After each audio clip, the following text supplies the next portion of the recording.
All right, let's just dive right into one of the biggest, most profound questions humanity has ever asked.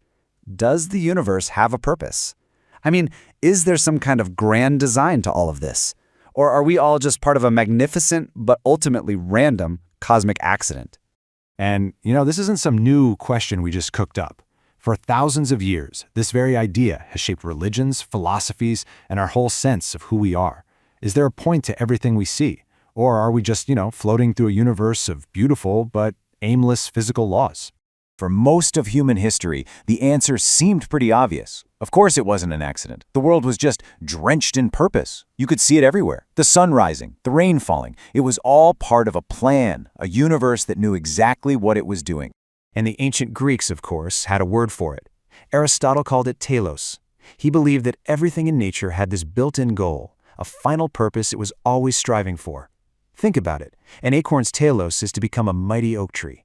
A rock's telos is to fall to the ground, to get to the center of the earth. In this view, the whole cosmos was this perfectly ordered system, all working towards its own kind of perfection.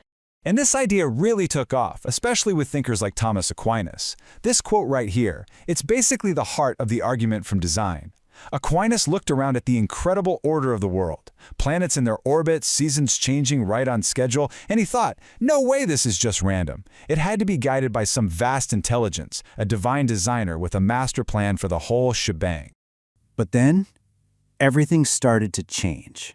A huge shift in thinking began, what we call the scientific revolution, and it started to pull apart that old certainty, piece by piece, revealing a universe that seemed to play by a whole different set of rules. Rules that, honestly, didn't seem to care about us at all. And this timeline just lays it all out. First, Copernicus comes along and basically says, hey, you know how we thought we were the center of everything? Well, we're not. Then Newton figures out these universal laws of motion, describing the cosmos as a kind of giant, predictable clockwork machine, running on math, not a divine plan. Then Darwin shows up and explains how all the incredible complexity of life could come from a totally blind, undirected process. And finally, the Big Bang Theory gives us an origin story with no stated goal, just physics doing its thing. Every step took us further away from that cozy, human-centered universe. So you see the split, right? It's huge. The whole worldview shifted. We went from thinking the universe was a stage built for us to realizing we're on a tiny speck of dust in a vast, indifferent cosmos that just unfolds according to physical laws. The big question was no longer, what's the plan, but how does the machine actually work? And here's the real kicker. According to the Second Law of Thermodynamics, the universe's final destination isn't some glorious, complex masterpiece. It's the exact opposite. It's heading for something called heat death, a state of total, absolute disorder and randomness, where everything just cools down into a dark, uniform, and inert silence. If the universe has a final purpose, science seems to say it's nothingness. But here's the thing about people, right? We don't just give up. Even in a cosmos that seems to not care, the search for purpose didn't just end. It just changed. Instead of looking for a divine blueprint, people started looking for clues hidden in the laws of physics themselves, subtle hints that maybe, just maybe, we aren't such an accident after all.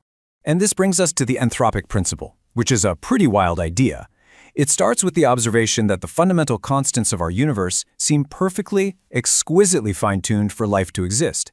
Now, the weak version of this idea is kind of like, well, duh, of course it is. If it wasn't, we wouldn't be here to notice. It's just an observation bias. But the strong version asks a much deeper question. What if the universe had to be this way? What if its purpose, from the very first moment, was to eventually give rise to conscious beings who could observe it, like us? It's a really compelling thought, even if a lot of scientists think it's not really science. Okay, so if science can't give us a clear answer about purpose, where does that leave us? This exact question led to a really powerful turn in philosophy. Faced with a silent universe that offers no built-in meaning, some thinkers came up with a radical idea. What if purpose isn't something you find, but something you make? And that right there is the core of existentialism. The main idea is summed up in the phrase, existence precedes essence. It's a fancy way of saying we're born first, we exist, and then it's up to us to define what we are, to create our own purpose. The universe is absurd. It doesn't give us any answers. And yeah, that can sound terrifying, but it also means we are totally, radically free. We are, as Jean-Paul Sartre put it, condemned to be free, to create our own meaning from scratch. Now, humanism offers a similar path, but maybe a little less angsty. It also rejects any kind of cosmic plan. But instead of focusing just on that radical individual freedom, it finds purpose in our connection to each other. Meaning isn't out there in the stars somewhere, it's right here, on Earth. We find it in our relationships, in our search for knowledge, in art, and in the collective project of making the world a better place for the people who come after us. It's a purpose we build together. So look at the journey we've been on. We started with this cozy, comfortable idea of a universe with a clear divine plan. Then we watched as science unraveled that, revealing a cosmos that was vast and maybe totally indifferent. And that led us to this incredible philosophical pivot. Maybe meaning isn't something we discover, but something we create. The whole search has shifted from a cosmic plan to our own, personal responsibility. And that's where we land. The universe may be completely silent on the question of purpose. It might just be without needing to be for anything. But that silence, it isn't an ending. It's an invitation. It hands the pen to us. It gives us the full responsibility and the incredible freedom to create meaning for ourselves.